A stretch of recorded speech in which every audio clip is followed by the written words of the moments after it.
Hi, good morning, good evening. Welcome to this short video on understanding what is the requirement for a business analyst to understand technology or technical skills. My name is Abhishek Shrivastava, and this video is brought to you by TechCanvas. TechCanvas is an IIBA Canada and ISQI Germany authorized training partner, and through them we offer multiple courses related to business analysis and other similar programs. So these are the two areas where I generally get questions, or our panel of experts get this query from a lot of business analysts. Do the business analysts need to understand technology? If yes, what is the depth of understanding required? Does a BA need to suggest choosing a particular technology or a platform to a customer? And what if the customer eventually asks you to suggest them a technology platform? So what is the real position and how should you handle it? So let's try and understand each one of them in a little bit details. So first question, what is the depth of understanding you should have about technology or programming?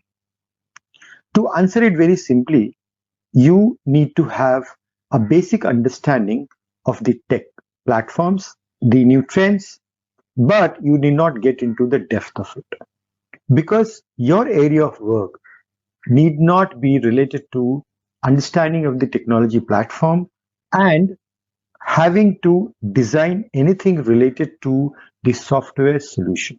So then, what is the requirement? What should you do about technology? You can't remain isolated from changes in the technology. So what you need to understand about the technology, for example, you must have heard about machine learning, you must have heard about cloud computing. What should you do about them? So my view is that you should be aware of what is it and how does it help a customer. You need to be familiar with the use cases of that technology. You don't need to know how does it work, but you need to know if a customer chooses it, what are the advantages they are going to get? Is it going to save them a cost? Is it going to make them more efficient? That's the understanding you should have. In addition to that, you also need to know what this technology is all about. So we are talking about a very high level understanding of the technology and its application in real life scenarios. Next question. Should you be in a position to advise a customer about a technology platform to choose? Should they go with .NET? Should they go with Java? Should they go with Python? What should they do? Now, because you are in a role where you are interfacing with the customer, there is every possibility that customer is going to ask you about this. But it doesn't mean that you need to know the answer right away.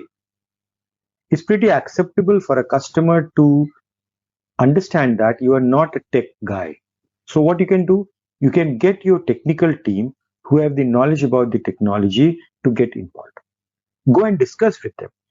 Explain them the situation.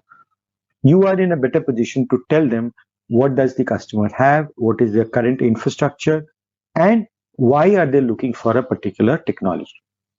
The tech team can advise you about the pros and cons of a technology, and then you can go back and suggest the customer.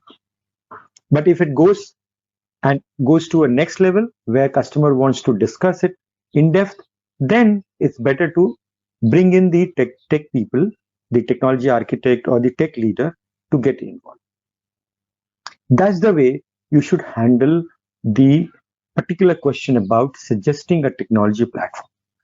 But having said that, it's important to look at these two things. First, as per World Economic Forum, 54%, meaning more than half of the professionals, need to upskill themselves by 2020. Even the data in the Indian context by NASSCOM, which is a body of software companies, suggests more than 50% of the professionals need to upgrade themselves. This is true in every respect. The world is changing pretty fast, especially in terms of technology. So if you don't keep yourself upgraded, you will have a tough time in surviving in the IT industry. So how do you upgrade or keep upskilling yourself? You can upgrade it by first considering the fact that upskilling yourself needs to be a habit of yours. Keep learning about new trends, understanding what is changing, and then based on that, you keep on upgrading yourself. For example, as a business analyst, you have been working on projects where you are either automating a process, or you are improving a process, or you are replacing an existing software. But as you know, a lot of new projects are related to data analytics. Now, if those are the projects which are related to data, can you remain out of those projects? Because the amount of data getting collected and at the rate at which it is getting collected will make sure that even a lot more projects will become related to data. So then you have to upgrade yourself so that you can be part of such projects. Every project requires a business analyst or a professional who can talk to the customer. But not everybody needs to be a data scientist. There is only one data scientist per project. But without having the knowledge of that particular field, you cannot be part of it. So keep that in mind, keep upgrading yourself.